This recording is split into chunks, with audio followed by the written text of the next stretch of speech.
The inner halls of Neverwinter Academy. Lilly has arrived despite never being appointed a mistress of the arcane. She feels entitled nonetheless. Alright, a mysterious mage.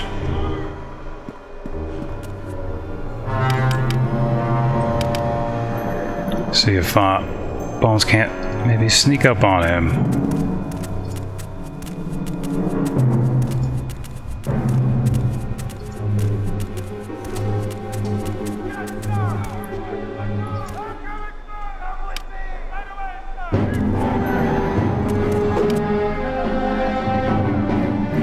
You survived. It matters not. You will die here.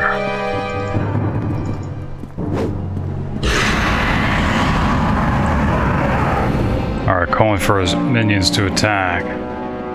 Alright, crew. Let's take them down.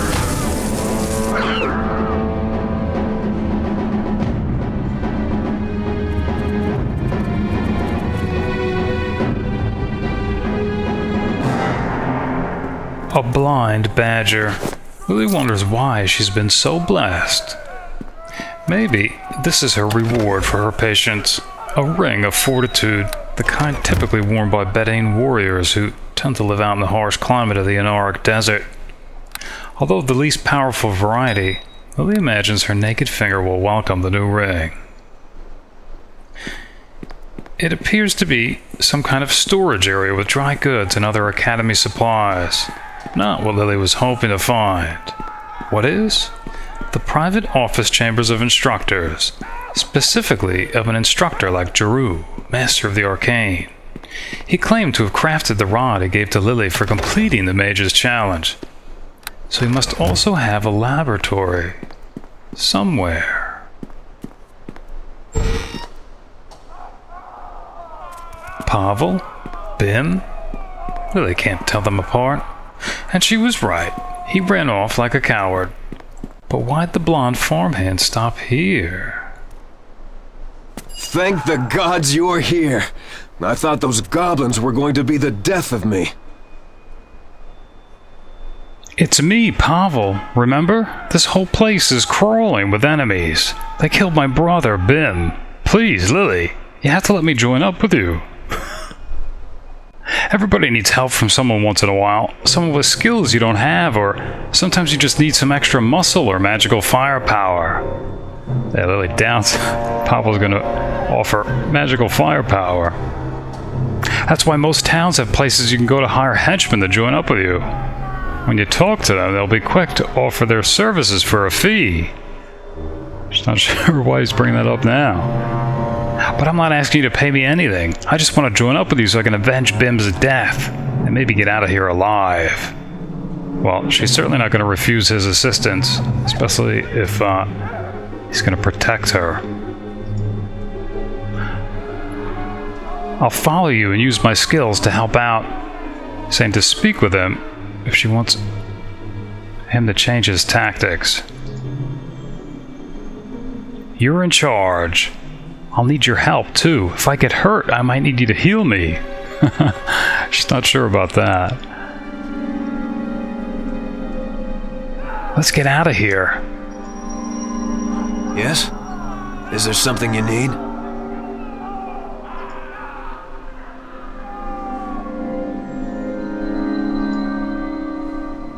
Alright, Lilly instructing Pavel to stay, 12 feet away from her. I think she's gonna hold him to that. If she had a ruler, she'd probably check periodically. Okay, you're the boss. You're the boss. That's what Lilly likes to hear. But avenge Pavel's death, or Bim's, Lilly still can't tell them apart, more like an attempt to alleviate the guilt for abandoning his brother to his death in the first place. He's about as green as they come. Even uglier than he is dumb, and a constant look of uncertainty on his boyish face like he's done something wrong and is worried about getting a whipping from his pa. Even if he doesn't know what a foot is, let alone 12, Lilly just hopes he knows how to swing that spiked mace of his, should her fragile physique warrant its inept protection. It appears to be a library of sorts, presumably for the faculty, and likely with a better selection. Wind by the fireside. It's not quite as Lilly remembers hearing it back at Candlekeep, but similar nonetheless. So as you shiver in the cold and the dark, look into the fire and see in its spark my eye watching over you. As you walk in the wind's whistling claws, listen past the howling of the wolf's jaws. My song comes to you.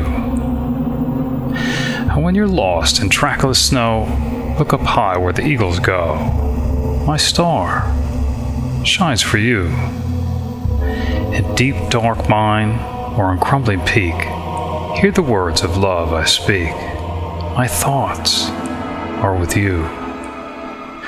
You are not forsaken, you are not forgotten. The north cannot swallow you, the snows cannot bury you. I will come for you. Faerun will grow warmer, and the gods will smile. But oh, my love, guard yourself well. All this may not happen for a long, long while.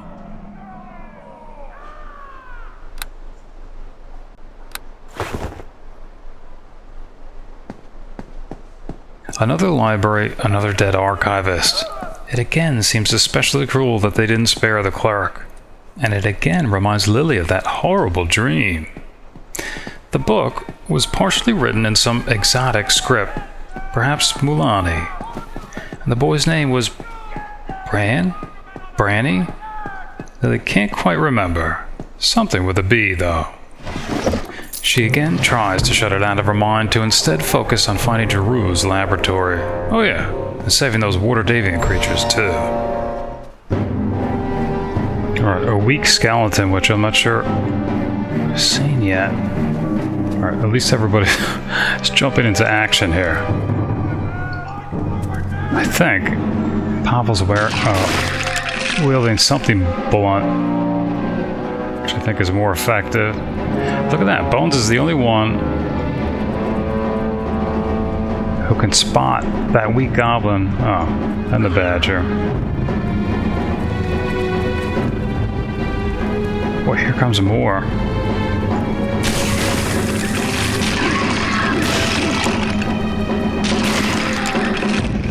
I think that's interesting because I think their only clue was the listen check, probably, to hear the commotion around the corner. They didn't see anything.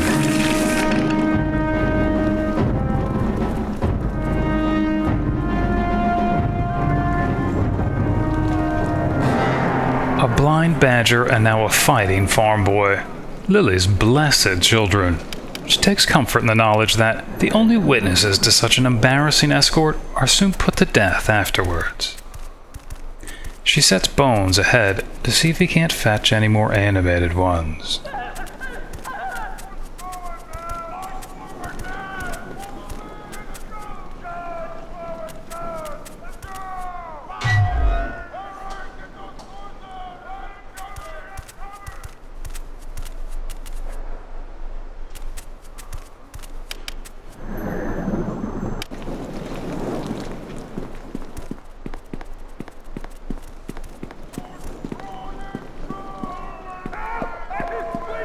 No bones, and not a laboratory, but certainly some chamber of import. Perhaps it was a meeting hall for the faculty. Besides the hapless fellow speared to the floor, it looks like it would support all manner of pleasantries. One could sit on a bench, read by the brazier, or simply stand by the fireplace to warm. One could paint at the easel, or converse with other instructors at other benches. In many ways, Lilly imagines she would have been quite comfortable here as an instructor at the academy. Oh, as long as she didn't have to interact with the students, that is.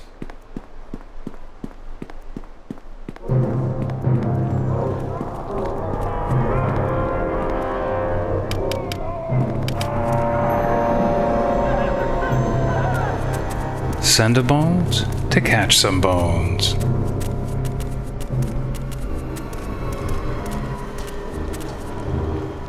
Alright, sure enough.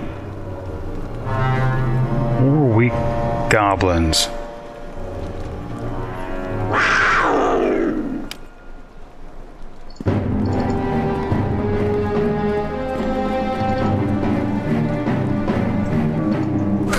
All right, crew. Let's take them down. Oh boy. Where's Pavel and the Badger? Here they are, just standing there in the corner. I need you to watch my back. You won't mind that too much, will you? What are they doing? Not doing anything.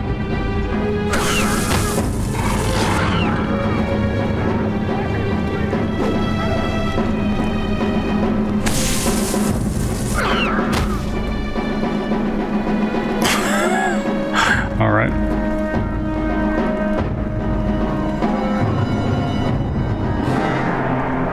You just follow me and stay close. I can do that! The simple-minded are often as eager. Lilly wonders if Bim or Pavel, she still can't tell them apart, intends to stay 12 feet away from the enemy for the rest of their foray through the inner halls of Neverwinter Academy. If so, she could not have found this wand of fire any sooner. Likely crafted by an adherent of Koseth, the Lord of Flames. Lilly recalls meeting a Thane who venerated the Fire Lord at the Waterdeep Embassy. She was from the Burning Braziers faction, on missionary work in the city. The only thing Lilly remembers is how quick she was to anger. Not even her name.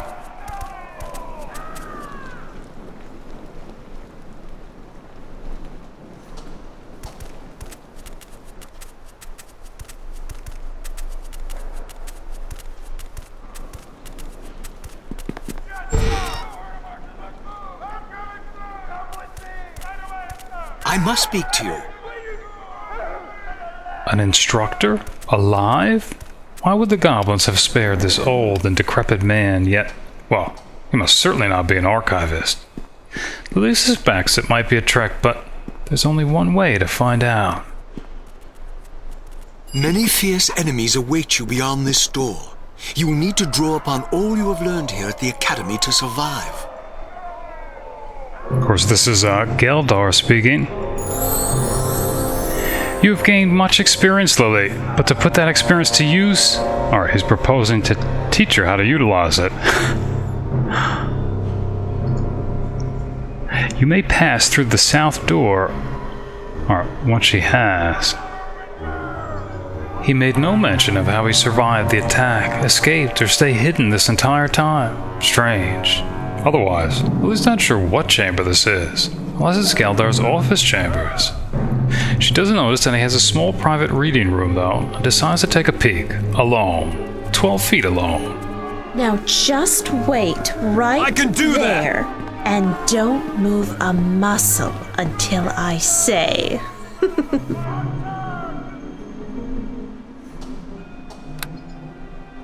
Alright, so Lilly gaining a new level, I guess for the first time. So, 5 skill points to spend. Again, probably going to maximize class skills, which you can only spend 1 point each. Yeah, up to 5. So, spellcraft, lore, and concentration. So the other 2 points, I think the maximum you can go for non-class skills would be half that, 2.5. But we can't actually buy half a point. But we can save the points. So simply going to save them for when she reaches 3rd level. We'll spend them then on the non-class skills of praise and persuade. Yeah, so we'll just hold on to them for now. Alright, gaining 2 first level spells. Well, I hadn't really given this much thought. Of course, she was looking for Ray of Enfeeblement. I think this could be awfully handy, especially to keep Bones alive longer, or even her summons. Especially against a heavy-hitting opponent. So I think that might be good.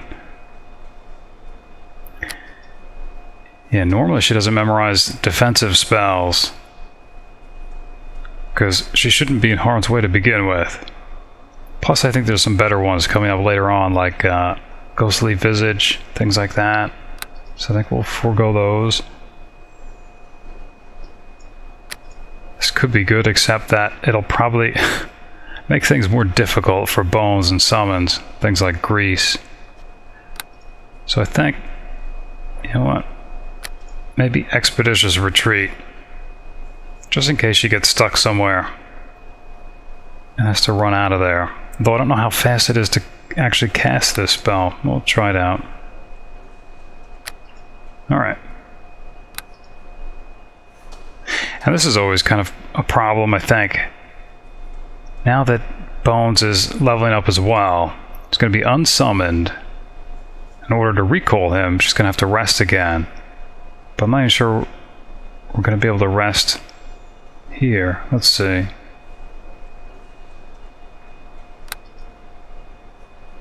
That's nice. 4 additional hit points, which I don't think is guaranteed unless the video game's handling something different, even though we're on hardcore rules. I'll have to look that up. Alright.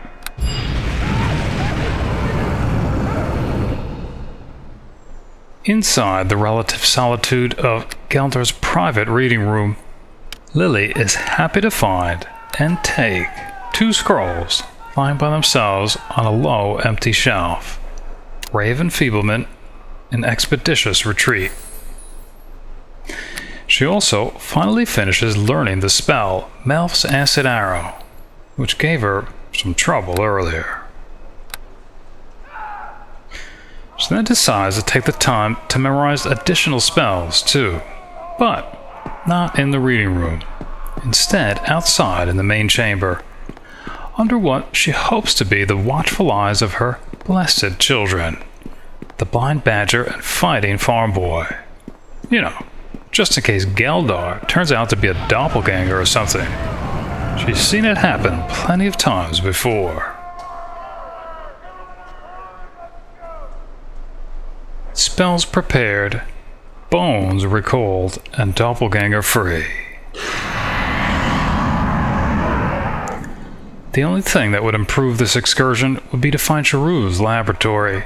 If she's lucky, it'll actually contain a few artifacts, like a staff, a couple of wands, and plenty of scrolls. But knowing hers, it'll only have exactly 10 wizard's robes, all purple and all with olive trim.